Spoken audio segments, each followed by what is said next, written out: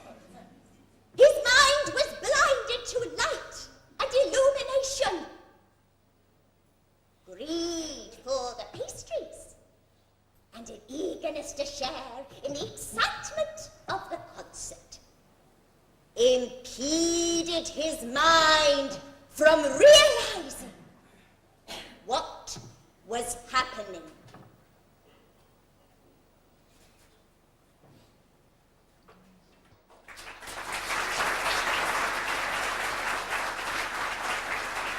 Very entertaining play. They were, of course, the winners of the award back in 2000. While I was watching that, I was having nightmares of going up to the cloak cupboard here at the Marriott at the end of the night and the guy saying, "The coats are gone! The coats are gone!" But I'm sure they'll all still be there. Can I now invite onto the stage a man whose hard work brought us all here tonight? You could say that he is to these awards what Thomas Jefferson is to the United States, what Mahatma Gandhi is to India, what Muhammad Ali Jinnah is to Pakistan, what Richard Whiteley is to Countdown. I give you the editor of the Muslim News, Mr. Ahmed Versi.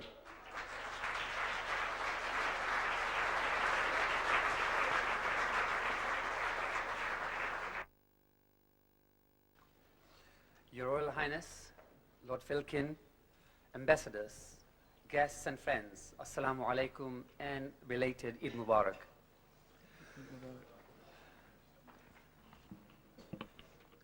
Welcome to you all. Welcome especially to those of you who have been nominated for tonight's awards. Thank you all for braving London's rush hour traffic to attend this, the third Muslim News Awards for Excellence. And thank you to our readers who took the time to nominate men, women, and children of excellence. The lead up to this year's event has been the most trying one for us. We had the disturbances in the northern towns, followed by September 11 atrocities, and we experienced the backlash against the Muslim community here in Britain and in the United States. It has certainly been a challenging time for us all, more so for Muslim women, many of whom dare not venture out for fear of reprisal. Most of the aggression against our community target women wearing the headscarves. Mosques and Islamic centers are also attacked, all of which represent the visible form of Islam and Muslims. It is true to say that we are all living in a world where peace and justice are drowning in a sea of war and injustice. But most of the victims seem to be Muslims and Muslim countries. Thousands of civilians have been killed with smart bombs. Thousands more have died due to sanctions, and more are expected to be killed in the so-called war against terrorism. Given the testing circumstances, given the Muslim community's understandably somber, sometimes severe reaction to events that are out of our control, we at the Muslim News were not expecting a deluge of nominations for a ceremony that is essentially a celebration, an occasion of joy. But to our surprise and delight, our readers showed that they were determined to carry on with their lives in a positive manner, and the nominations rolled in. Muslims on the whole are reluctant to come forward to be rewarded because our reward is from God. However, given the dire circumstances, it is all the more important that we should promote good practice, that we should celebrate the exemplary practice of the illustrious men, women and children present amongst us tonight. Noteworthy achievement in the face of negative stereotyping is what is being showcased. If, as is demonstrable, the media image of our community is warped, we must do more than merely hope for a wholesome picture to emerge. There are individuals and organizations striving to make a difference to the way in which we are viewed. This award ceremony is one way to ensure that their contributions are not sidelined. Self-image means more to the younger members of the Muslim community. Its impact on nurturing a healthy identity is as indisputable as the need for relevant role models. If we fail to highlight what our community is accomplishing, we can be sure that others, for whom faith is academic, problematic, or irrelevant, will throw up less constructive but seemingly attractive alternatives. Once more, the Muslim News Awards for Excellence has brought together people of all ages, backgrounds and disciplines to demonstrate to all, and to young Muslims in particular, that vitality, dynamism, diligence, creativity, inspiration, progress, and reward are here in abundance. This evening, we are honored to have joining us His Royal Highness, the Prince of Wales. His Highness has the good fortune to be in a unique position to draw attention to what is good and deserving of praise in any community. Back in the late 80s, he wrote a book on the changing face of architecture in Britain. In the introduction to A Vision of Britain, the Prince of Wales acknowledged the contributions of one of the greatest architects of the 20th century, a Muslim, Hassan Fathy. Fathy, who was born in Alexandria, imbued his designs with a social and spiritual message. The prince took a rather bold step of praising traditional Islamic architecture at a time when Fathy was denigrated by the modernist architectural establishment for being out of touch with modern reality. Dr. Fathy is a remarkable man whose courageous voice needs to be heard, wrote the prince.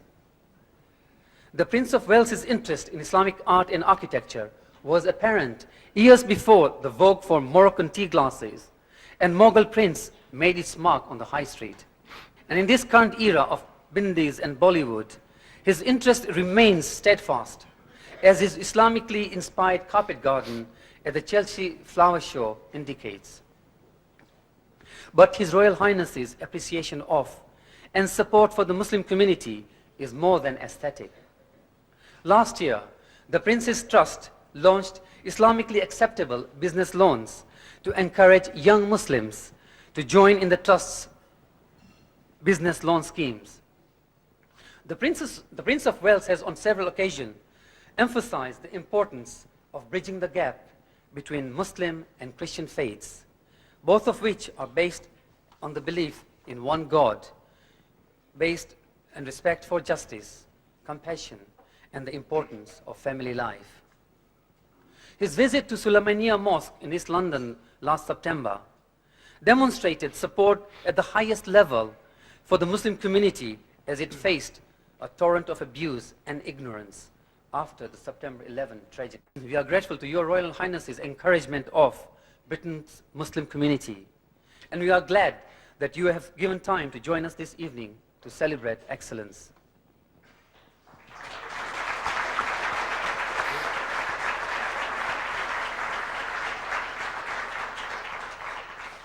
I'm also deeply grateful to Faiz Hashimi, who has come from Iran to participate in this unique event. I'm sorry that other guest, Alija Izetbegovic, the former president of Bosnia and Herzegovina, cannot be with us. And also Anne-Marie Schimmel cannot join us tonight. I would also like to thank Lord Filkin, Right Honorable Oliver Letwin, and Charles Kennedy for joining us tonight. And now I will hand over back to Mehdi Hassan.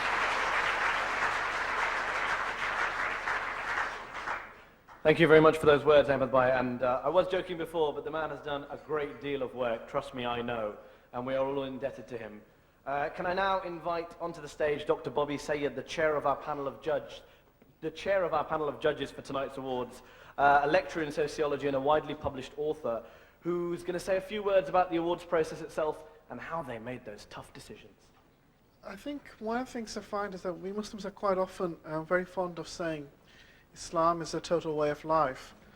And one of the things that we on the panel, I think as people of the judges as well, we found very moving was how this idea of a total way of life was given actual concrete form through the various activities in the very manifold ways where Muslims throughout this community have tried to sort of glorify the Almighty through their various works, through various achievements. And that has been quite an interesting kind of experience for us, to acknowledge that notion that the total way of life means not just prayer and the rituals, but also means being participating and being part and being engaged in your society and in your community. The process of actually, as you can imagine, the process of actually making the decisions, like any decisions, has been very, very difficult. There are 14 basic major categories. We had hundreds of nominations from the readership. It has to be said that the Muslim News has, apart from sponsoring it, they have actually they just locked us up in a room. We had to make our decisions on our own, and we were only allowed out once we'd made the decisions. As you can imagine, making any kind of decisions about awards of excellence and achievement can be very, very difficult. And there is no kind of way of getting around that. Obviously, there'll be people who'll be disappointed. There'll be people who were, we should have perhaps, if we had more awards, we would have actually tried to include them as well. At the end of the day, I suppose you just have to blame the panel of judges. I didn't do anything, it wasn't my fault. So if you disagree with me with the decisions, it was nothing to do with me. Having cleared my conscience of that, I'd just like to finally say that it was unfortunate that there were so many examples of achievements and so little awards. If we could, we would have tried to give awards to everybody. The achievement far exceeded the awards. But it is good for the community to have some way of recognizing these awards, not just as some sort of Ahmed mentioned previously that Muslims don't like to come forward because in a sense the award is you do everything for God's work. But I think one of the reasons why the awards do fill a function for other Muslims, it's a way of disseminating good practice. It's a way of setting up examples. So if you see what other people are doing in other communities and other places, it may inspire you, it may alert you to, well, this is the way they've done it, this is how we can do it. This is something that can be hopeful for us. So in a sense, the awards are also there, not just simply a kind of an attempt of valorizing people's egos, but also to help build a community to see how you can how excellence can be achieved, to inspire others to go beyond what has been done before. Having said that, I think I'll leave it now to allow you the awards to be distributed, because I'm sure you're anxious as I am who got what and why. Thank you, Dr. Sayed. And indeed, now, ladies and gentlemen, we do get down to business. I would like to re-invite Ahmed Warsi back onto the stage to rejoin me here in order to introduce our special guest of honor, the Prince of Wales, who will be, we're delighted to say, presenting the first 3 awards tonight.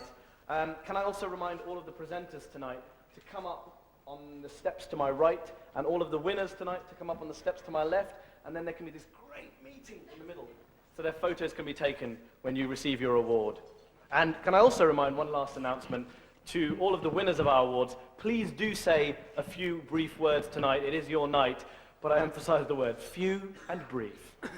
I'd like now to invite His Royal Highness to come and join me, to share a few thoughts with us, and to present some of the awards. Your Royal Highness.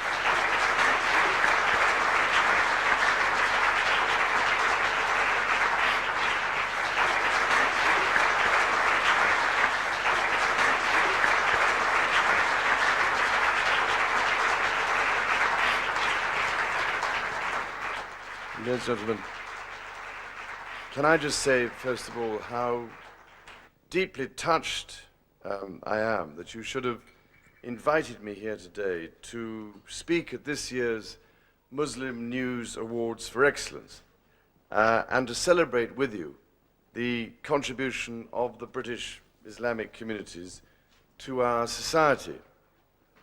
Perhaps I may just be allowed to quote from a lecture that I gave in Oxford 9 years ago as patron of the Oxford Centre for Islamic Studies.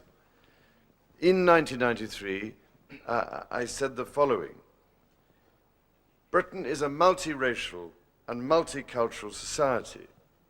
I have already mentioned the size of our own Muslim communities who live throughout Britain, both in large towns like Bradford and in tiny communities in places as remote as Stornoway in Western Scotland. These people are an asset to Britain. They contribute to all parts of our economy, to industry, the public services, the professions, and the private sector. We find them as teachers, as doctors, as engineers, and as scientists. They contribute to our economic well-being as a country and add to the cultural richness of our nation. And I must just emphasize, ladies and gentlemen, that that lecture I gave then is the only lecture or speech I've ever made which has continued to make money. The main reason is because it has been circulated, to my astonishment, frequently throughout the Islamic world. So, really what I was saying then, in 1993, has not changed over the intervening years. If anything, it is truer now than ever before. The Muslims of this country continue to be an extraordinary asset to this nation. And I am delighted that with these awards, now in their third year, the contribution of the community's many unsung heroes and heroines is being properly recognized and acknowledged. You have, if I may say so, a remarkable tradition of volunteering, which I was hearing about in greater detail before we came into this room this evening. And you set, as communities around the country, a really wonderful example to all of us. Along with many others, I have over the years done my best to encourage greater understanding between faiths and to help build better relations between the different communities that make up British society. For example, I launched the Respect initiative earlier this year with the support of all 9 major British faith communities to try and develop greater mutual understanding between different faiths through working together in a practical way at grassroots level, and also to celebrate the Queen's Golden Jubilee.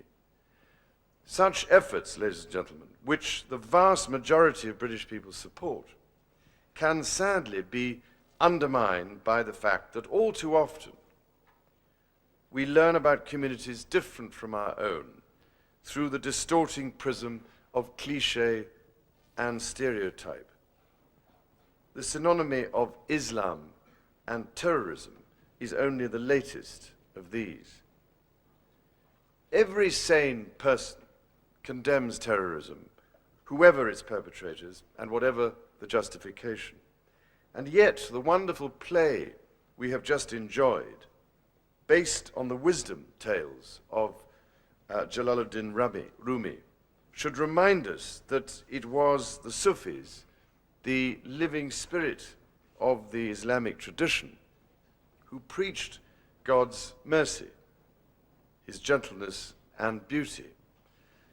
The Sufi texts deliver the message of ihsan, or doing what is beautiful, the antithesis of the message of hate and intolerance spouted by terrorists. I suggest that we could all, Christians, Muslims, Jews, Hindus, Sikhs, even atheists, return to those texts with profit and humility. More prosaically, I am delighted that my Prince's Trust has done more in the past 12 months to reach out to young Muslims than perhaps at any time in its 26 or 27-year history now. I think a few of you may have been at the Eid party I held at St. James's Palace last December with the help of the Muslim Council of Britain, which was intended in part to introduce Muslim youngsters from across the country to the Visual Islamic and Traditional Arts program run by my Foundation for the Built Environment and also to my Prince's Trust volunteer program. My trust is particularly keen to attract more young men and women from the Bangladeshi and Pakistani communities in this country as Prince's Trust volunteers. And with the help of the Muslim Council of Britain, my Trust's business program, which supports young entrepreneurs struggling to turn business ideas into practical business startups, has also become more accessible during the last year with a juridical ruling, as Mr. Versi has already said, that the interest on our business loans, currently 3%, is an administrative charge and therefore not usurious. Those who have been nominated for an award this evening are just the tip of the iceberg as far as the potential of the younger members of the British Muslim community is concerned. It is up to all of us, ladies and gentlemen, to do what we can in a practical way to unlock that potential for the common good. Ladies and gentlemen, when I visit mosques or Muslim community centers across the country, I continue to learn about the evolving heritage of a distinctly British Islam, united by common values and a shared heritage, but also putting down firm roots in this country. This 2 million strong community is loyal, hardworking, and full of vitality. It plays a huge part in the social, cultural, and economic well-being of our nation.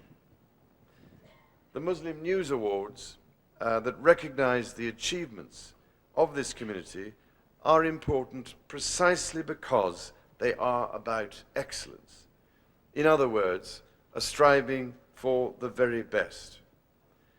I am delighted to honor those nominated this evening, and in so doing, ladies and gentlemen, I salute warmly the British Islamic community for all that it does for Britain.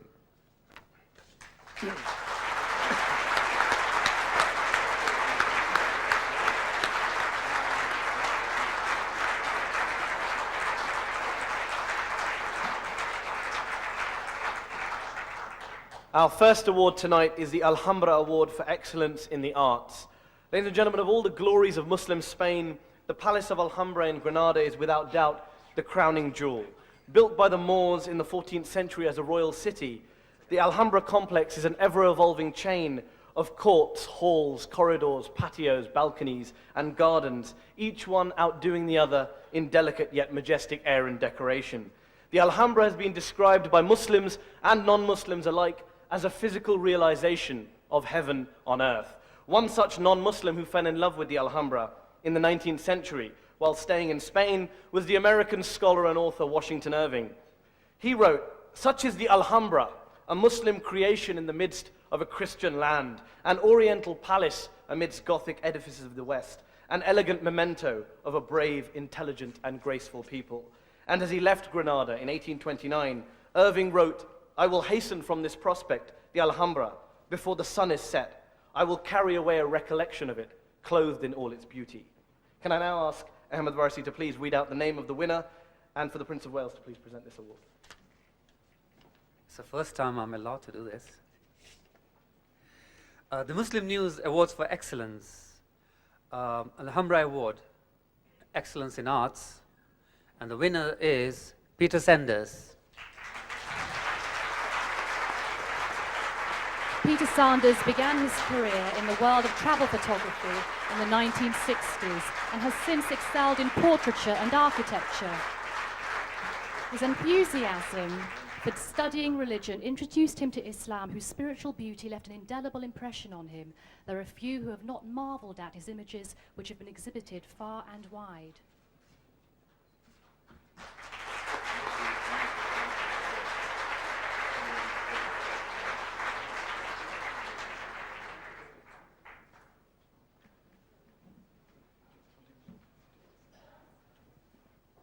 Assalamu alaikum,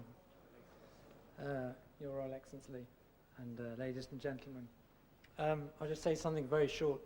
Someone said to me the other day, it takes 25 years to be an overnight success.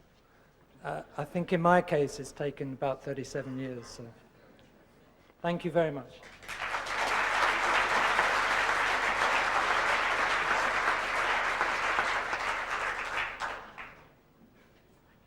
He obviously took the word brief very seriously there.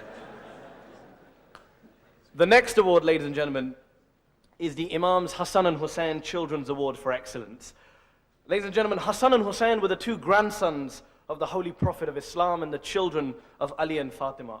The Holy Prophet called them the two flowers of this world and the chiefs of the children of paradise. All of the biographers of our Holy Prophet have noted the unparalleled love and devotion which our Prophet showed for these two grandsons. How much time he devoted to playing with them, reading to them, sitting and just hugging them. It is said that they would come and sit on his back while he was in the midst of prayers, and Rasulullah would not get up from his prayers until they had finished playing on his back. When these two boys, Hassan and Hussein, grew up, they became the mirror images of the Holy Prophet, intellectually, physically, morally, and spiritually, before they both lay down their lives for the religion of Islam and became martyrs. We all wish we had children like them.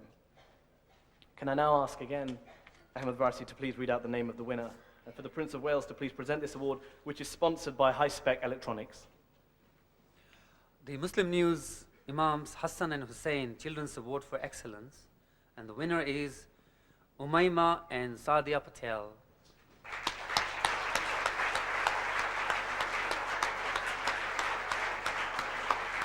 Umayma and Sadia Patel's older sister Adila suffers from cerebral palsy. The two girls, 8 and 7 respectively, have always shared their responsibility of looking after 15-year-old Adila, who is wheelchair bound. Their generous spirit and the gift of sisterly love is seen in their daily routine of feeding, playing, and attending to the needs of their dear sister.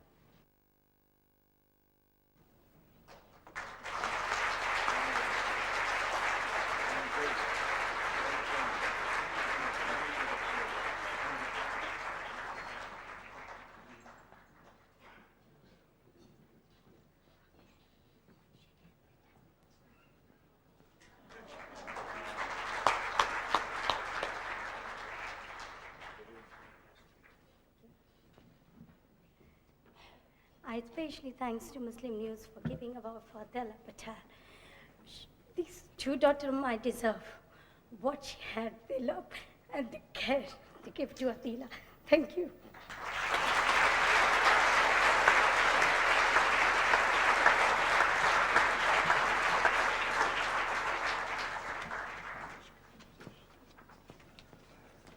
Ladies and gentlemen, the next award tonight is the Al-Biruni Award for Excellence in Community Relations.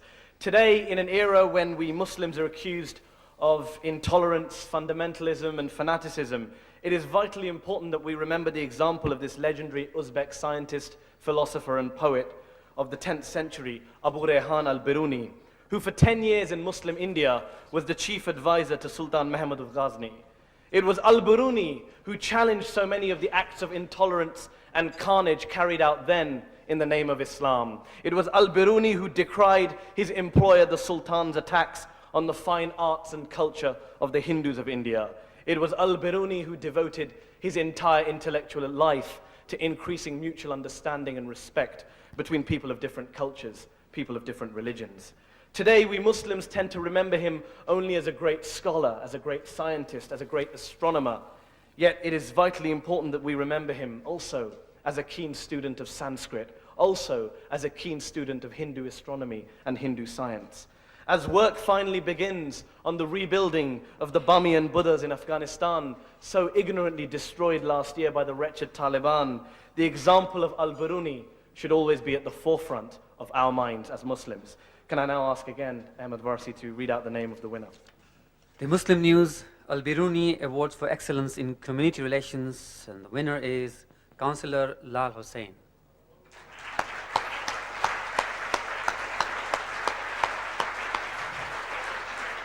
Councillor Lal Hussain was Sutton's first Muslim mayor, and prior to this was awarded the MBE in 1998 for his great contribution to work in his local community. He has been active in education and environmental projects, as well as being instrumental in the rise of Radio Ramadan in Sutton. Councillor Hussain continues to fulfill his 450 official duties and is described as someone who is genuinely interested in people and their concerns.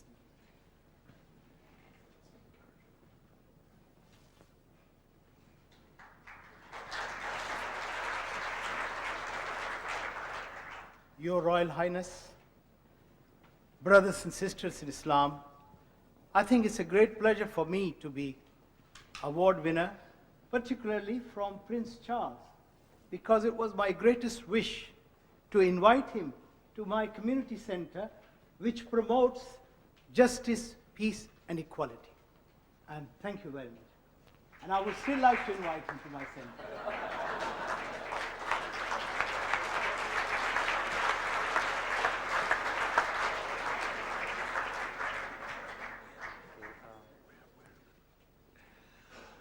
We are deeply grateful to His Royal Highness for spending some time with us and sharing his thoughts and presenting some of the awards. He has got some other engagement and he has to go now. So we'd like to thank him once again for coming here to celebrate excellence with us. Thank you.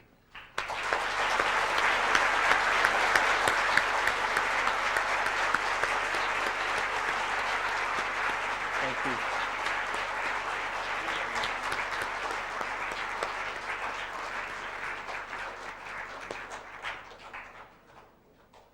Thank you very much.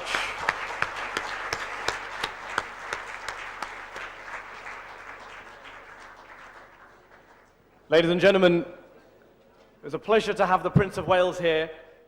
I'm sure my mum would like to have him round for dinner sometime as well, but I'm assuming he was busy, so I didn't ask.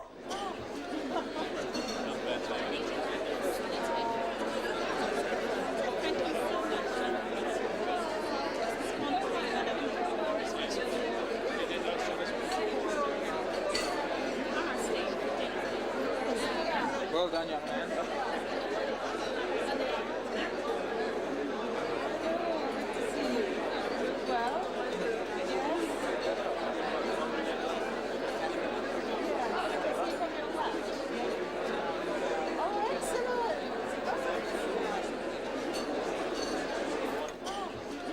The next award in our agenda of awards is the Uthman Dan Fodio Award for Community Development. It gives me great pleasure to invite Home Office Minister Lord Filkin, one of our special guests tonight, to please come onto the stage and present this award, and he's already ahead of me. Ladies and gentlemen, it is a little known fact in the West that there are more Muslims in Africa than there are in the Middle East. Indeed, half of Africa's population is Muslim, and its most populous country, Nigeria, is also Muslim. And in the history of Nigerian and West African Islam, one name stands out, that of Uthman Dan Fodio, who led one of the most important Muslim revival movements of the 19th century. Dan Fodio, the author of more than 150 books and manuscripts, was probably the most influential scholar in the history of West African Islam. But he was not simply a scholar, but a social reformer also. He rescued his tribal society from its backward and ignorant practices. For example, Sheikh Dan Fodio stressed the importance of educating women. In a time of two extremes, women were either paraded half naked in front of men, or they were locked away in their houses against their will by men. What Uthman Dan Fodio did was to clothe those women who were unclothed, free from confinement those women who had been locked away, and then to educate them both publicly as equals of men. This was 200 years before the West learned of feminism. Lord Filkin, can I ask you now to please present this award, which is actually sponsored by your department, the Home Office. Thank you very much. Thank you. I think one of the most difficult speaking challenges I've had in my life is to try to follow His Royal Highness Prince Charles, particularly when one's been given a very clear admonition by the Master of Ceremonies that whatever else you do, you don't crack any jokes. He was very clear to you and to me that we should not do that. And the final challenge, of course, is that you're all hungry and are looking forward to your supper, and the fourth award winner is looking forward very much to knowing that they're going to get their award. So I will keep it brief. What I want to say, though, is I recognise, as we all have done, that it has not been the easiest of years for British Muslims. It has been challenging in very many ways, and many British Muslims have felt, I think, vilified and criticised for things that they did not do, or for attitudes they do not hold. That has not been easy. And therefore I think it's particularly important that all of us, certainly all of us in government, make it very clear that we recognise that Islam is a peaceable religion, and more than that, that Islam is now part of British life. It is not something that sits on the edge of British life.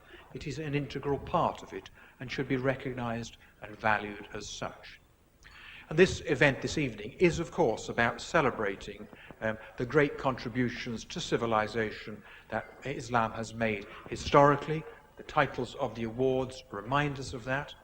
But it's also a very fitting celebration of the contribution that is being made by very, very many British Muslims in thousands and thousands of ways in ordinary life. And too often, of course, those achievements, those contributions to our economy, to our society, to our communities, to our arts, go unsung and unrecognised, which is why I think the Muslim News is to be praised for having the leadership to give an event like this the opportunity to sing out a celebration of those achievements. And I'm delighted to be part of that process. I said it's been a challenging year for many British Muslims. I think it's also, though, put down some challenges to British society and perhaps to British government itself as well. And the challenges, of course, are to say, if we truly believe in the importance and value of a multi-ethnic and multi-faith and diverse society, we have to recognise that some of the things that have happened within British society in the last year are unacceptable. It's also a challenge to government itself never to be complacent, to recognise we have more to do, to reflect on how we strengthen the links between Muslims, Muslim organisations, Muslim societies at both national and local level as to how they communicate with government, both nationally and at local level. That those routes for contributing to civil society and to governance in this country are open and clear and are valued. And that's a challenge to government to make sure that those mechanisms are in place. It's clearly also a challenge to us to do something to recognise that we have got to go further on community cohesion. I won't dwell on the negative things. We are here to celebrate the positive things.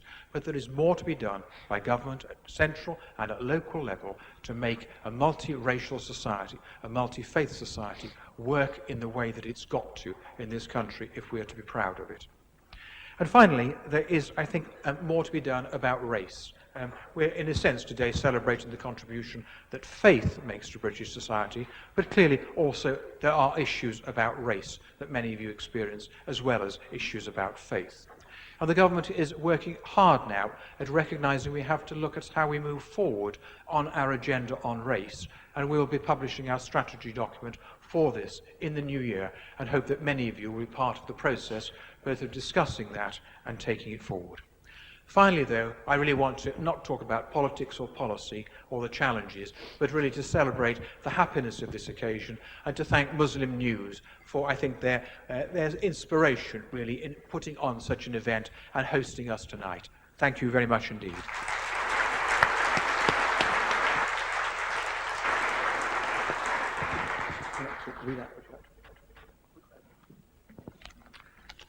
I've only ever watched this on television, so I've never actually thought I'd ever do it. The Muslim News Ultimate Danfodio Award for Excellence in Community Development, and the winner is Arum Rida Nijabat.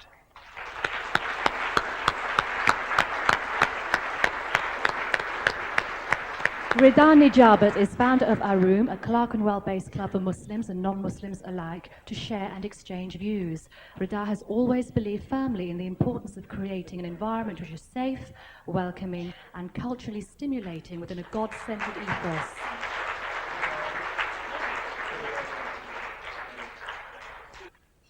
Assalamu alaikum, ladies and gentlemen, brothers and sisters. I must say I'm really surprised. I wasn't intending to receive this evening. I must thank Allah for His mercy and His grace that I feel that He's bestowed upon me and the people that have been working with me over the last few years. And I think I owe actually quite a huge thank you to many of you here today, because I don't think Arum could have started or even continued without the encouragement and actually a lot of the patience of some of you here this evening, and I do hope that you'll continue to stand by us as we grow into the future. In particular, I would like to thank Iman for inspiring the God-centered ethos of Arum, and I do hope that you'll continue to stand by us in the future. Thank you all, and thank you, Muslim News.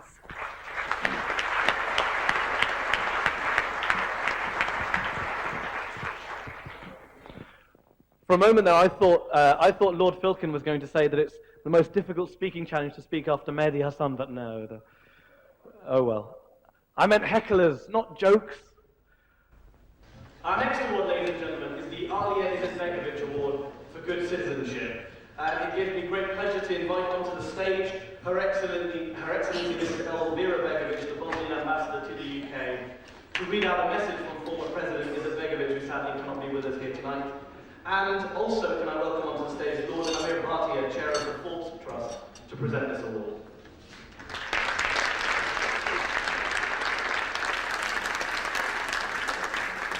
Born in 1925, Aliya Izetbegovic, a lawyer, writer and activist, and the man Bosnians affectionately call Dido, or Grandpa, spent his life battling communism and fighting for Bosnian independence. Elected president of Bosnia-Herzegovina in 1990, on the eve of that country's descent into its David and Goliath war with Yugoslavia and Croatia, he did not run, he did not flee. Instead, he stayed to lead his people throughout that horrific war from his sandbag office at Modest apartment in Sarajevo. In doing so, he became, for the world, the face of the Bosnian people's struggle for survival in the face of genocide. And he left another crucial legacy. For Bosnians, he took the shame out of being a Muslim, because Islam had until then been demonized in Yugoslavia, with Muslims of all nationalities and backgrounds persecuted and discriminated against. Aliya Izetbegovic succeeded in organizing the Muslims as a nation in Bosnia. More importantly, he showed it was possible to be both Bosnian and Muslim, to be both a good patriot and a good Muslim and a good citizen. Mrs. Begovic, please. Dear friends, Tonight, I have a great honor to pass on a short message from Mr. Alija Izetbegovic, Honorary President of Democratic Action Party and former head of Presidency of Bosnia and Herzegovina. Unfortunately, Mr. Izetbegovic, due to serious illness, is unable to attend this ceremony and has kindly asked me to give his short message. Dear friends, it is with a deep regret that due to serious illness, I am unable to attend the ceremony for Awards for Excellence tonight in London. I wish good health to all of the candidates and many more future success in their exemplary life and work. I am honored and touched that this award carries my name. With the best wishes and pray God to help all of us. Yours, Alija Izetbegovic. Thank you very much.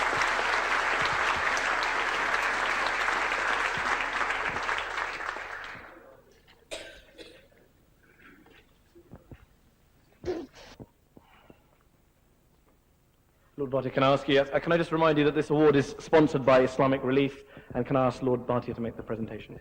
Assalamu alaikum. Alaikum assalam.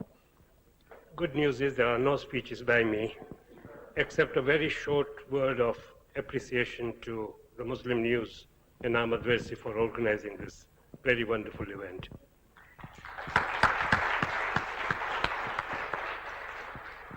The Muslim News Alija Izetbegovic Award for Excellence goes to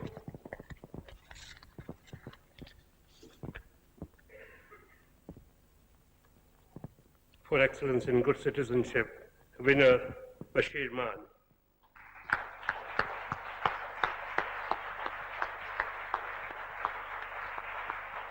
Bashir Maan has a long history as a community activist. He made history in Scotland by becoming the first Muslim JP, as well as the first Muslim councillor.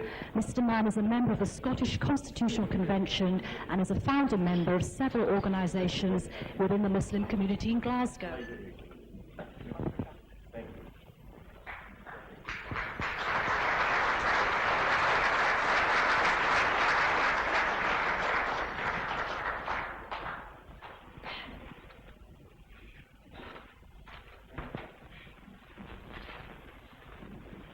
Well, Assalamu alaikum wa rahmatullah. I am lost for words. I usually am not. It was a surprise, and I think a great honor for me to receive this award, particularly the Alija Izetbegovic Award. I admire that man. I think all of us admire that man, what he has done for Bosnia and what he has achieved for his people. Thank you very much indeed. Ladies and gentlemen, the next award tonight is the al-Mu'mineen Khadija Award for Excellence in Enterprise. I would like to invite onto the stage Luna Frank Riley, Director of Diversity at the London Development Agency, to please present this award. Ladies and gentlemen, Bibi Khadija, the first convert to Islam and the first wife of the Holy Prophet of Islam, is known as al-Mu'mineen, or Mother of the Believers. A businesswoman of unparalleled ability and success in pre-Islamic Arabia, and the employer of our Holy Prophet. It is her example that makes a mockery of the claim that Islam oppresses women and that women have no role to play within our religion. It was al-Mu'mineen Khadija who supported the Prophet morally, spiritually, and of course financially during the early years of his struggle. It was she who was his solace and his strength, and of course the mother of his children. We honor all successful Muslim women and all successful Muslim businessmen when we honor Bibi Khadija. Ms. Frank Riley, can I ask you now to present this award, which is sponsored by your organization, the London Development Agency. Thank you very much.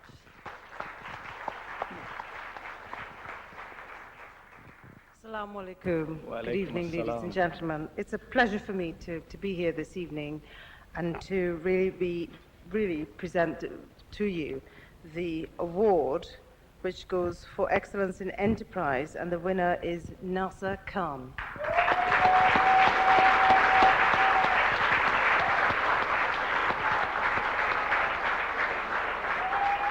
An astute and dynamic leader, Nasser Khan has built up his business of mobile phone accessories. the accessory people in a mere 5 years, reaching a turnover of 300 million in 2002.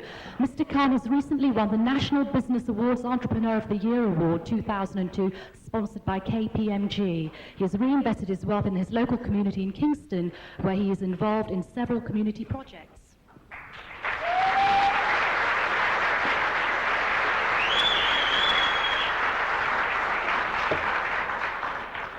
Assalamu alaikum. I'd like to say thank you to Muslim News for this award. Sorry about that. And also the team at the Accessory People. Thank you.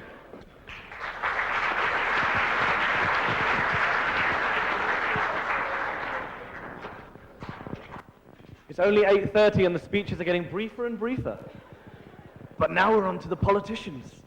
The next award is the Ibn Sina Award for Health.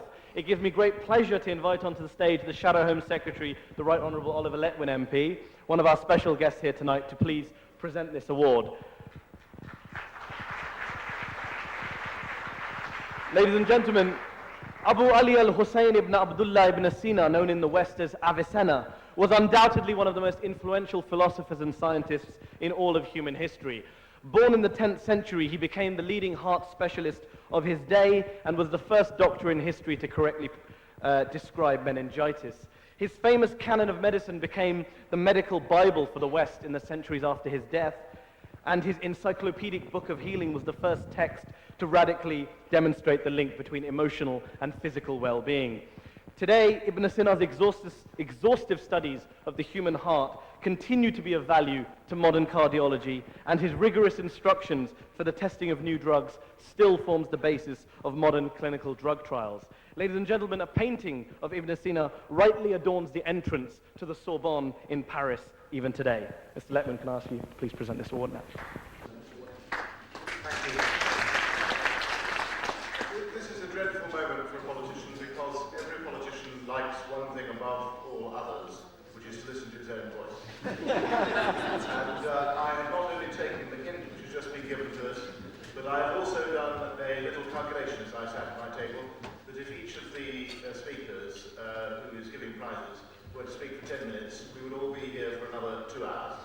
And therefore I shall treat myself saying that I'm delighted to be here and delighted to be giving this prize, and very grateful to the Muslim News for inviting me and for demonstrating through this event just how splendid a congregation of Muslims can be gathered in one place in London at one time. And now I should like to inform you, if I can get it to, that the Ibn Sina Award for Excellence in Health is won by Samil and Asmonia.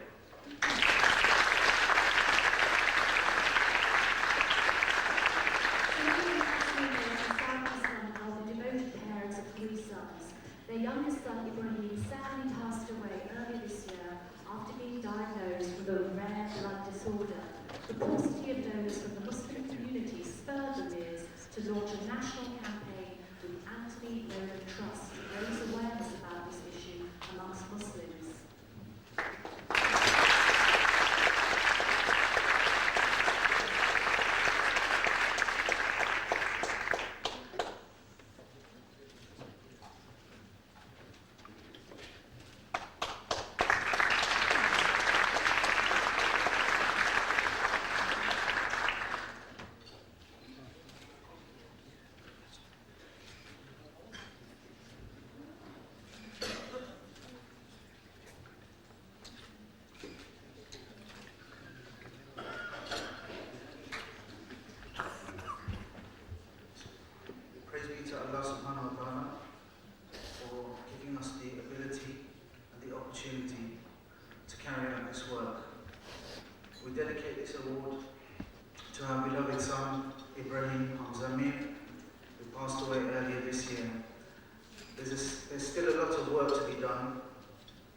The next award tonight, ladies and gentlemen, is the Faizeh Hashmi Award for Excellence in Sport. It gives me great pleasure to invite onto the stage the inspiration for this award, Mrs. Faizeh Hashmi herself, one of our special guests here tonight, to present this award.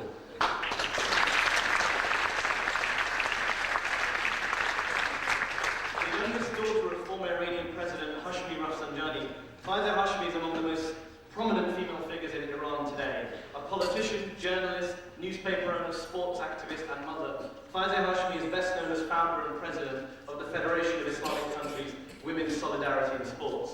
In the face of considerable opposition, the female-only competitions organised by this federation give Muslim women across the world the opportunity to train and compete at the highest sporting level in events that would otherwise be deemed suitable only for their non-Muslim counterparts. Teams from Britain have taken part in these games, and I'm told that some of the members from those teams are here tonight. Outside Iran, in her capacity as Vice President of Iran's National Olympic Committee, Mrs. Hashmi has successfully campaigned for Muslim women to be allowed to participate at the Olympics, dressed in a manner that does not compromise their beliefs or principles. She, more than anyone else, has shown that sport is not the monopoly or preserve of men, Muslim or otherwise. Sport is truly universal. Mrs. Hashmi, can I ask you that, please? Bismillahirrahmanirrahim. I congratulate to Muslim News and Ahmed Versi. It is my pleasure that I am here and my name and my federation selected for this award. Thank you very much.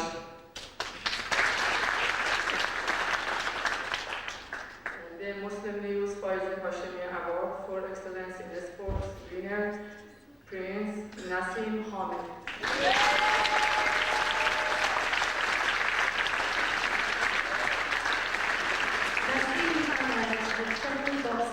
Millions as Prince Nassim is the International Boxing Organization World Featherweight Champion.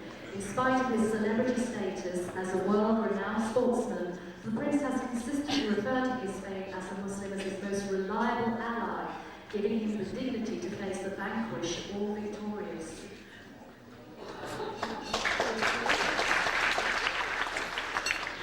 Assalamu alaikum. I'm sorry Nassim could not be here today. He's in training, but he thanks the Muslim News for this award. Thank you very much. Well, we got one prince, at least. Ladies and gentlemen, the next award is the Ibn Battuta Award for Excellence in Media. It gives me great pleasure to invite onto the stage the leader of the Liberal Democrats, the Right Honourable Charles Kennedy MP, one of our special guests here tonight, to please present this award.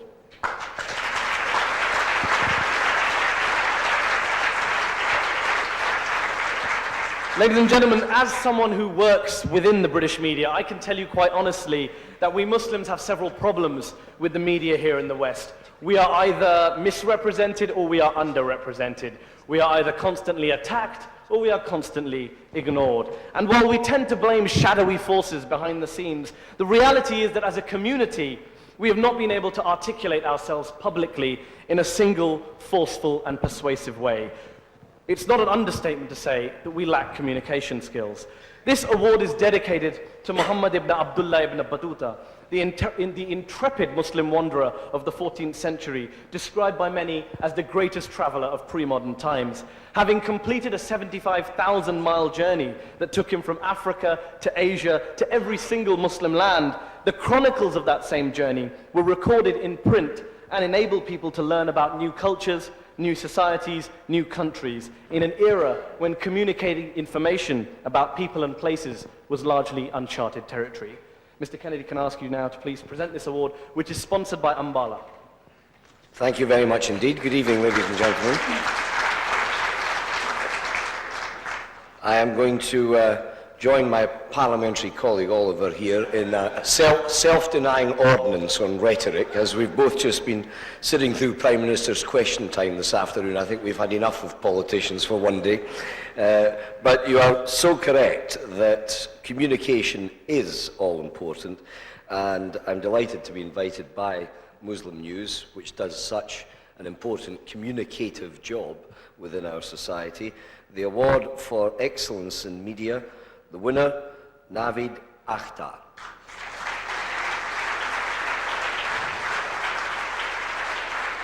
Naveed Akhtar is an independent television producer who has concentrated on making programs compatible with his faith and which reflect positively on Islam. He has produced the Ramadan series for the BBC and the well-received documentary on Hajj for Channel 4. Based in East London, Naveed is also involved in a number of education projects in his role as art and media consultant.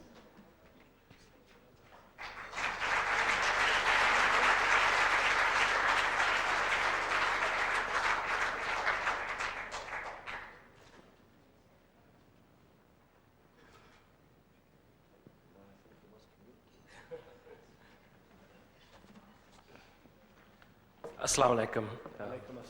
Distinguished guests, brothers and sisters in Islam. Normally we're behind the camera, so it's on the spot.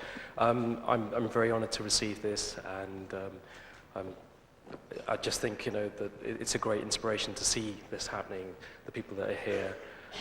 It is a difficult task at times, but we're committed to putting out a vision of, I guess, what is the truth about Islam, and really what we stand for as British Muslims who really got a lot to offer to this society and this community. And I'm just kind of slightly speechless, which is not normal. And I want to thank people who have supported.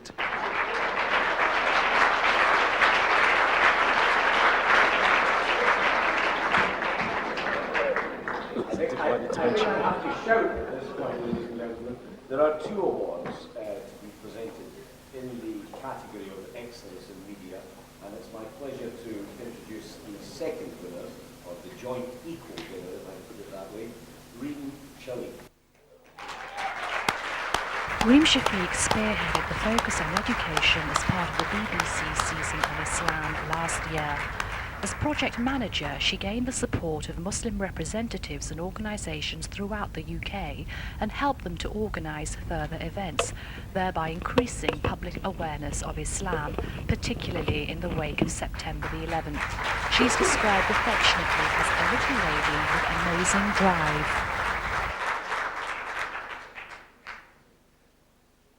Just one more. Every photographer. Does that mean no speeches? Is it working? Yes. Thank you very much. I'm very honoured.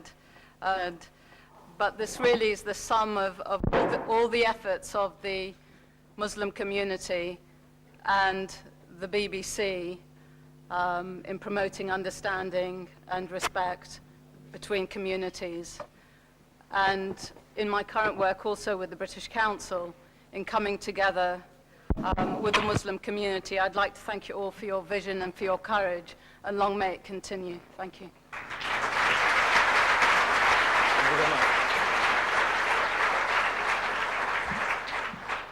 Ladies and gentlemen, mic's back. The next award is the Anne-Marie Schimmel Award for championing a Muslim cause.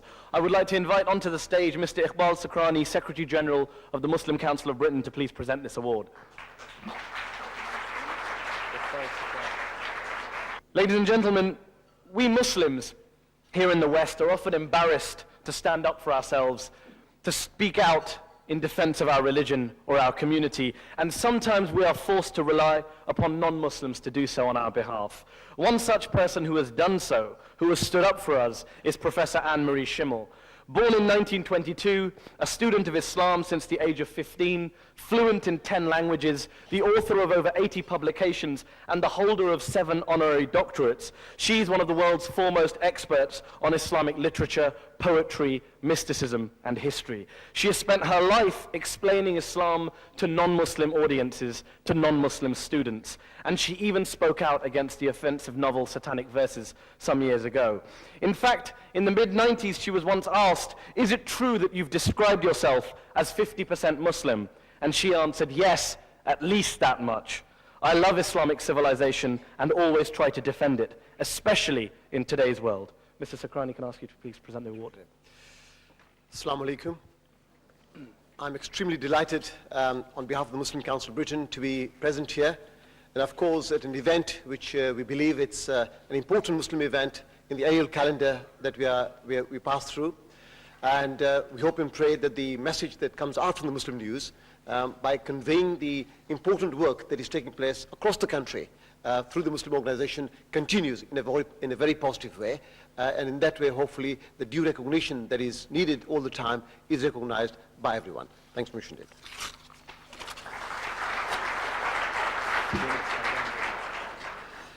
The Muslim News Annual Shamil Award for Excellence in Championing a Muslim Cause. The winner is the Palestinian Solidarity Campaign, Michael Napier.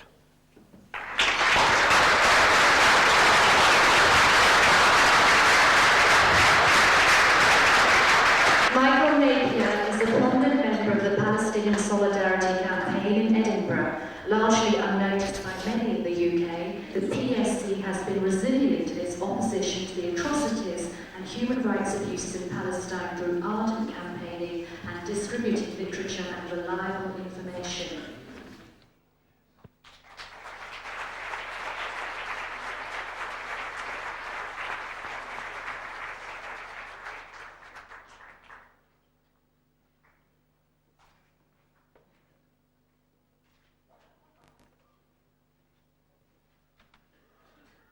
I'm extremely surprised and very honoured. George Bush called Ariel Sharon a man of peace. When asked on TV if he agreed with that, it's shameful to say that Tony Blair said that he did. The people of Palestine stand alone, and there's a terrible danger that under the cloak of the coming war, Ariel Sharon will carry out the project that was begun in 1948 to drive the Palestinians from their homes. The Palestinians are paying the price of a dreadful European crime against the Jews of this continent. But the guards at Auschwitz did not speak Arabic, and the Palestinians were completely innocent. I ask everyone in this room to make an effort to stand up for the people of Palestine, because they are completely alone. I took part in a 1-minute silence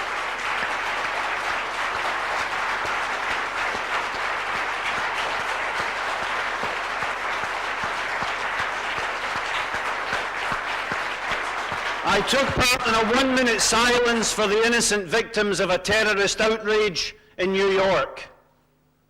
I hope we'll see similar 1 or 2 minute silences for the innocent victims of a war criminal called Ariel Sharon. And my final mark is this: if we stood for 1 minute for those innocent people of New York, we would have to stand, estimates vary, for between 3 and 6 hours for the people who have died in Iraq as a result of the barbarous sanctions the American and the British governments continue to enforce.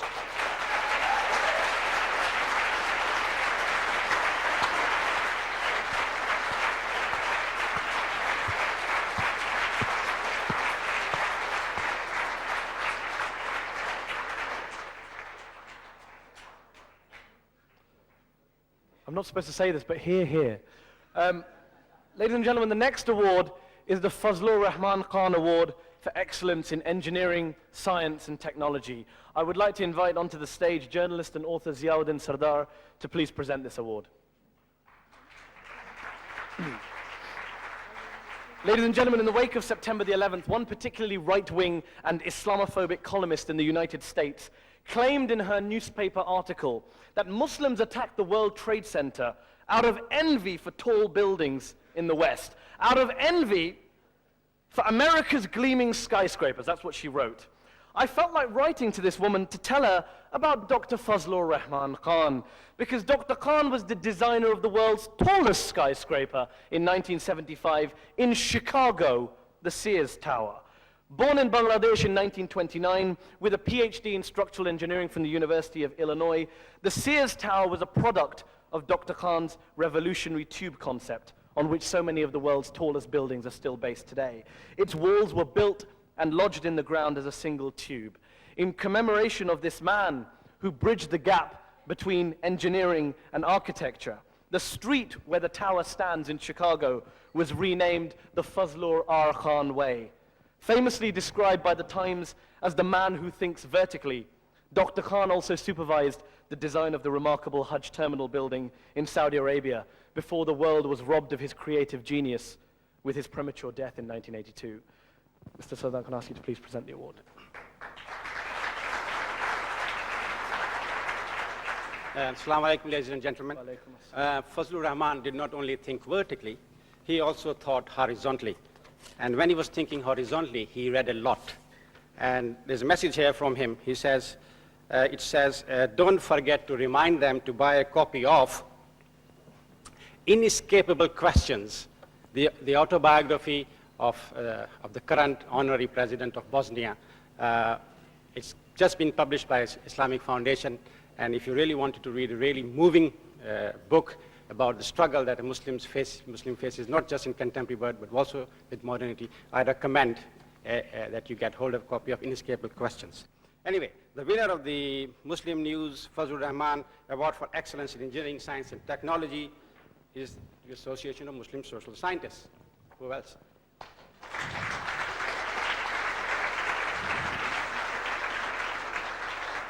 The Association of Muslim Social Scientists provides a unique platform for the development of Islamic thought through research, scholarship, and published work. Since the association's inception in 1996, it has created an awareness of Islamic alternatives and opinions on topical and emerging academic issues relevant to Muslims.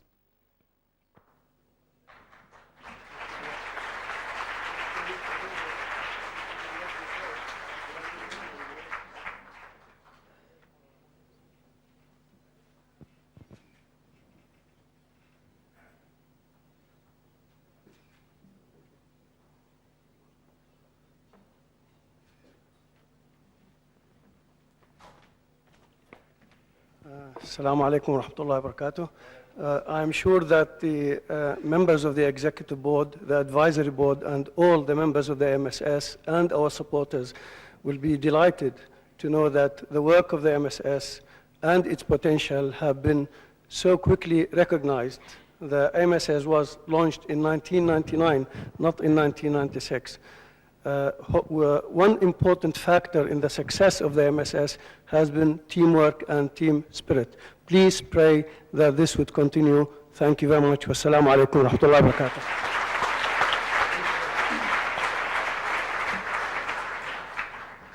Ladies and gentlemen, the next award is the Sankore University Award for Excellence in Education. I would like to invite onto the stage educational consultant Michelle Masoodi to please present this award. Ladies and gentlemen, today it may only be a tourist stopover, but throughout the Middle Ages, Timbuktu in Mali in West Africa rivaled Al-Azhar in Egypt as the hub of Islamic scholarship and enterprise. The reputation of its university, the University of Sankore, peaked in the 16th century, and at one point it boasted more than 25,000 students, as much as the entire population of Timbuktu today. Students came from as far afield as Makkah to study mathematics, astronomy, medicine, literature. It is said that once an aspirant to the throne of the mighty West African Songhai Empire gathered together an army with which to fight for the throne. Pausing at Timbuktu and having toured the university campus and visited the library of Sankore, the prince then asked the chancellor of the university to write a formal letter to his rival to the throne, saying that he, Bankori, has renounced the throne in order to follow the life of a student in this city of books. It is no wonder then that a West African proverb says, salt comes from the north, gold from the south, and silver from the country of the white man, but the word of God and the treasures of wisdom can only be found at Timbuktu. Ms. Masoodi, can I ask you now to please present this award, which is sponsored by HSBC.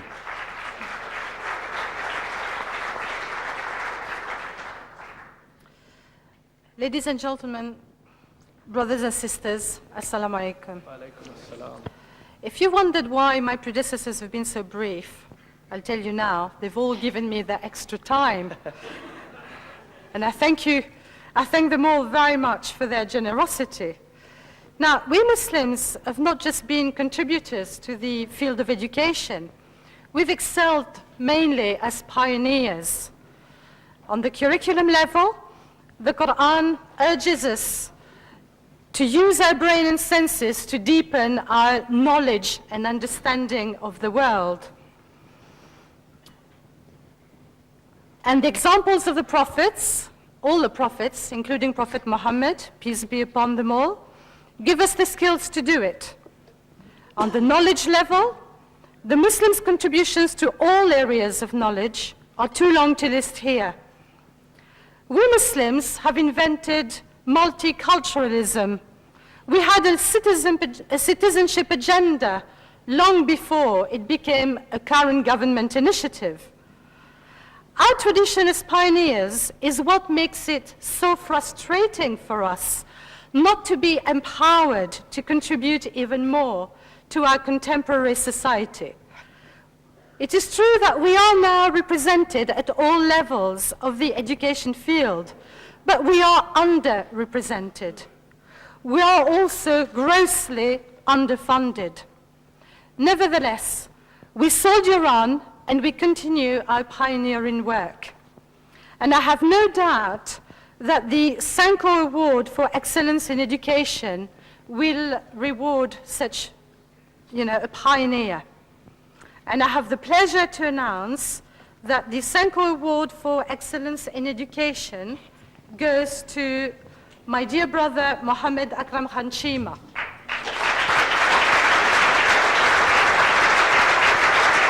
Mohammed Akram Khan Chima has over 30 years' experience in the British education system and has played a significant part in overcoming some of the obstacles facing Muslim teachers. His long career includes his appointment as Chief Inspector for Schools in Bradford. Still acting as a consultant to Muslim schools, his contribution to education has been exemplary.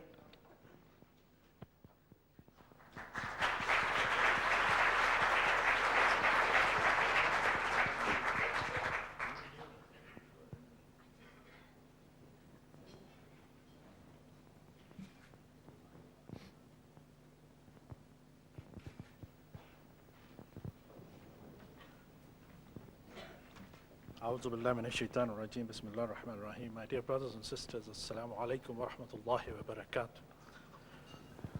It is a privilege and an honor when somebody can be rewarded for something that you know is a service that you have the privilege to offer to others.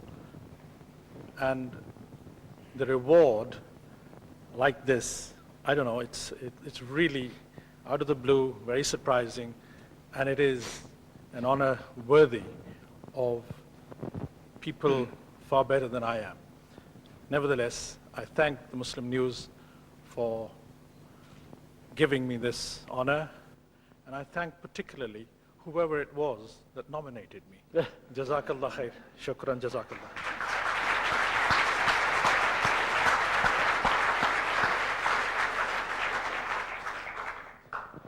Ladies and gentlemen, the next award, the penultimate award of the night, is the Allama Iqbal Award for Creativity in Islamic Thought. I would like to invite onto stage Dr. Azam Tamimi, Director of the Institute of Islamic Political Thought, to please present this award. Tamimi. Philosopher, poet, barrister, political leader, and social reformer, Allama Muhammad Iqbal was one of the most versatile and creative thinkers of modern Islam. Born in India, knighted by Britain, he is revered today in both India and Pakistan, which he never lived to see, but where his birth is celebrated as an annual holiday. Allama Iqbal's intellectual contributions to the modern world remain unparalleled.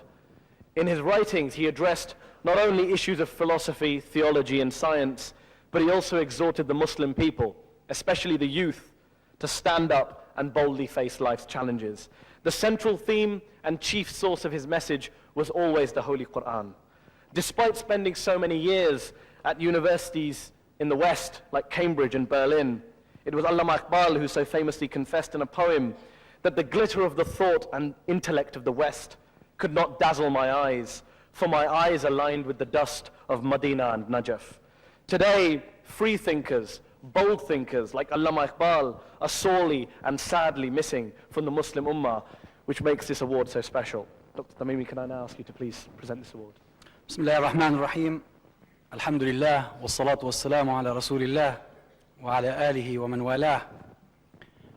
One of the great things, and there are many of them, about Allama Iqbal is that through his poetry as well as his philosophy, he diagnosed the ailments of the Ummah and, more importantly, brilliantly prescribed the remedy.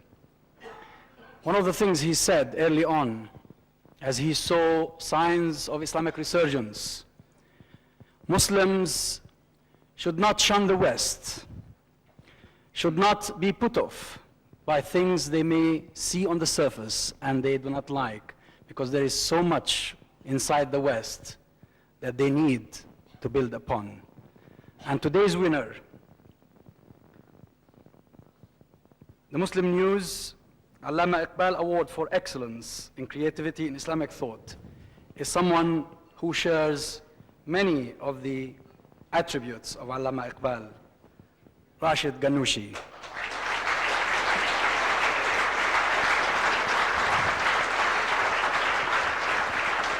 Rashid Ghannouchi is a leading Islamic thinker and philosopher. As a political refugee from Tunisia, he has turned his attention to the concerns of British Muslims, as well as persevering with his lifelong struggle to bring justice to his home country.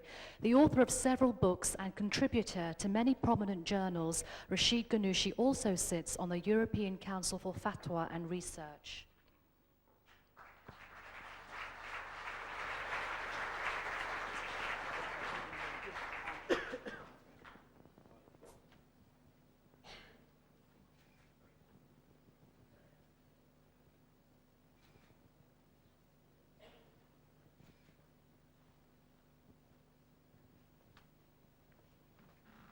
Bismillah wa salatu wassalamu ala Rasulullah. Thank you very much for Muslim News, and I am very glad to be honored, and I hope that I'll be deserve this favor and this honor. Thank you very much. Assalamu alaikum.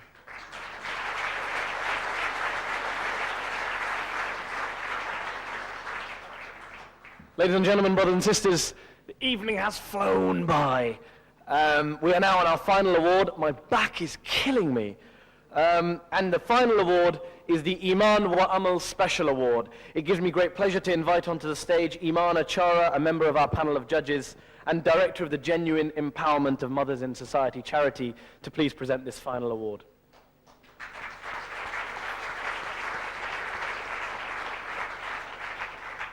Ladies and gentlemen, every religion, including Islam, is at its most fruitful and most useful when its faith, Iman, is translated into action, Amal. Good practice is not simply an Islamic ideal, but a duty also. It is a logical and obvious corollary of strong faith. Because lofty proclamations and promises are not enough. Each and every one of us should be able to translate our faith in a certain way of life, our faith in a certain morality, into good practice. We should be able to translate our thoughts into deeds, our words into actions, our Iman into Amal. Have faith, but make sure that you act on that faith. And act, but make sure that you have faith in what you are doing and why you are doing it. Can I ask you now to please present the last award, the special award. Assalamu alaikum.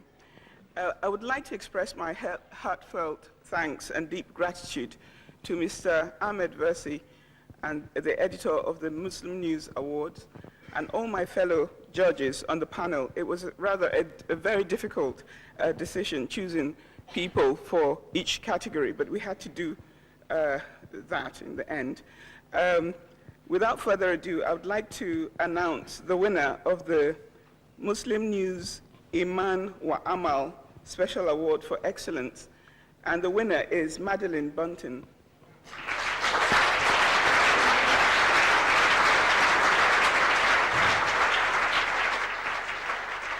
Madeleine Bunting is one of the few journalists and leader writers who report with objectivity and balance when dealing with Muslim issues. Writing for The Independent, she has covered both domestic and international affairs. Post-September the 11th, she has written extensively on the war against terrorism, and unlike many journalists, Madeleine Bunting has not tarred all Muslims with the same brush.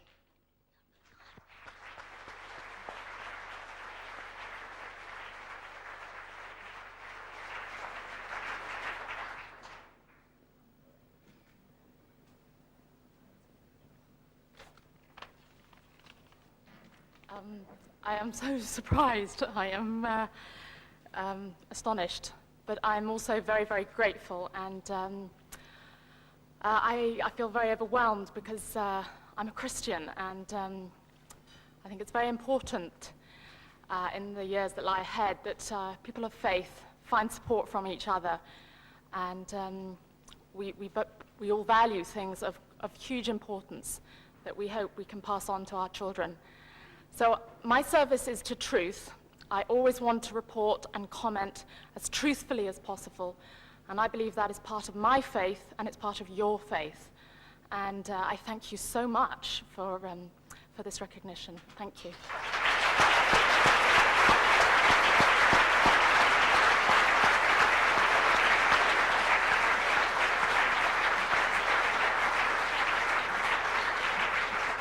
A thoroughly well-deserved award, ladies and gentlemen. Those of you who have not read Madeleine Bunting's articles, I urge you to go out and buy The Guardian and do so, because they're fantastic. And I say that from the bottom of my heart. Ladies and gentlemen, we are at our final part of the evening. Before I bid you farewell, the ceremony is almost over, and I hope you've enjoyed it. I want to thank you personally for putting up with me, but I'm sure the awards have been worth it. And I hope you enjoyed dinner, but before you grab those knives and forks, and believe me, I'm keen to do so also, can I invite the Deputy Editor of the Muslim News, Sarah Sharif, to give the vote of thanks.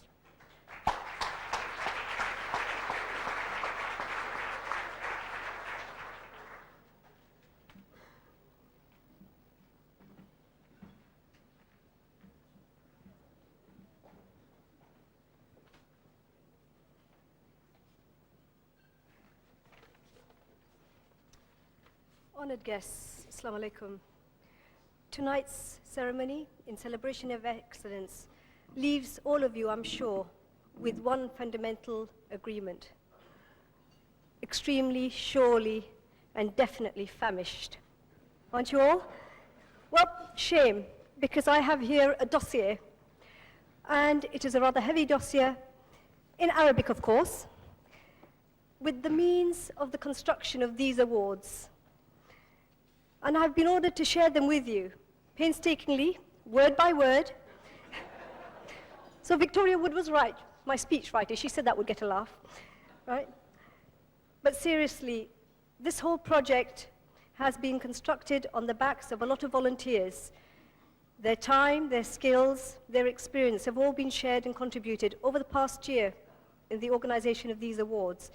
And since that we will not be paying them, at the very least, I invite you to make those poor hands of yours work a little bit more as we just thank those volunteers who made very significant contributions without which this night would not have been possible. I'd like to begin by thanking the office team at the Muslim News. They not only have produced the paper, they not only have produced the paper month on month, on time, but have done all the extra work involved in organizing for these awards. Can you imagine 150 maybe odd nominations? Each of them have to be photocopied 7 times, packaged off to the different judges. It's been a huge, huge undertaking, and it's been largely voluntary. So a big thank you to people like Elham and Muhammad,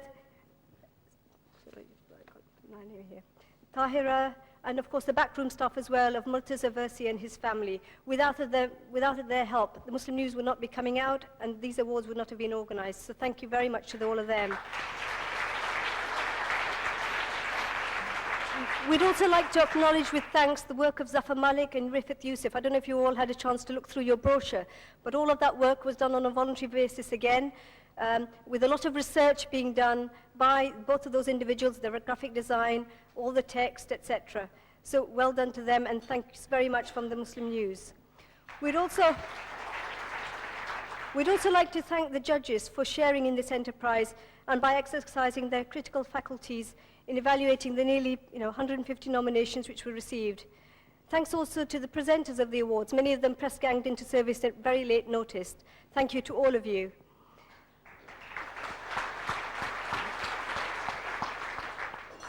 I would also like to thank Ehsan, Mehdi, our compere, Roman, Sabina, our voiceover artist, and Shaheen.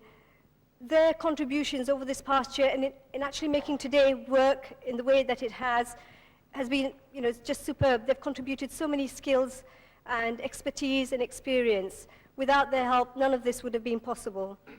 Of course, also the Marriott Hotel staff, they've been cooperative and helpful in every way, and we'd really like to thank them as well. And finally, we'd like to thank our team of young school and university students, led by Zainab, who recited the Quran so beautifully. They have flitted about so efficiently tonight as ushers, as runners. I don't know whether they're all seated, but I think they all really deserve a round of applause for the work they've done.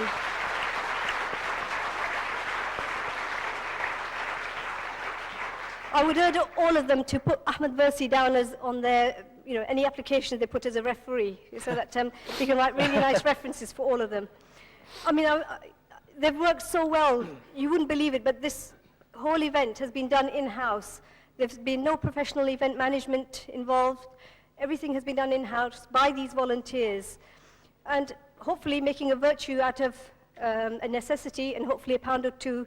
Ahmed asks me to let you know that not only can Muslim News deliver news, contribute to community development with these awards for excellence, cure coughs, colds, carbuncles, cauliflower ears, but it can also organize your big event next time. So if any of you need event organization, Muslim News Incorporated is expanding its tentacle into that field as well. Okay.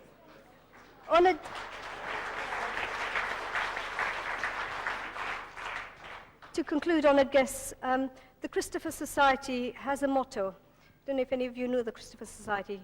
It is better to light one candle than to curse the darkness.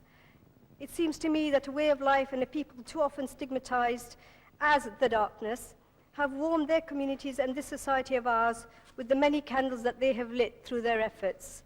Let's hope that the example that we as the Muslim News have set in lighting our own little candle of acknowledging excellence and effort will inspire our young people not to despair at the darkness that they see around them.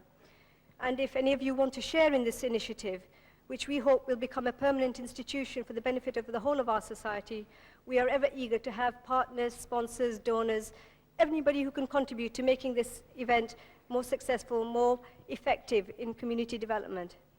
But please, most important of all, the candles that you have seen lit here tonight should not be allowed to be extinguished in what we hope and pray will not be darker times ahead.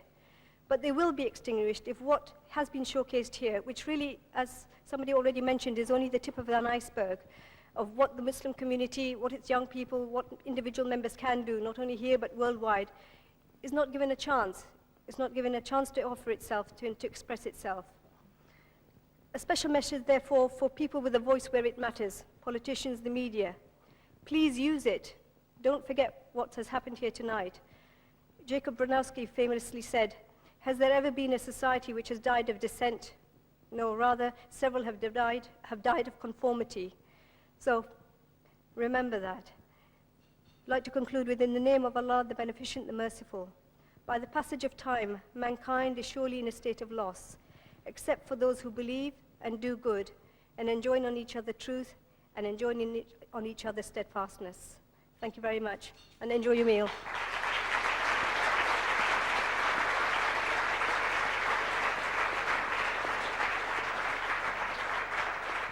Thank you, Sarah, for that address. Muslim News event management. Amazing. Just that you could have Prince Charles at your kid's first birthday party. Now time has come for the most important part of the night, some would say. The bacon sandwiches will be served at each of the tables. Just kidding. Unsurprisingly, I've been asked to tell you this, but unsurprisingly, the dinner is halal here at the Muslim News Awards of Excellence 2002.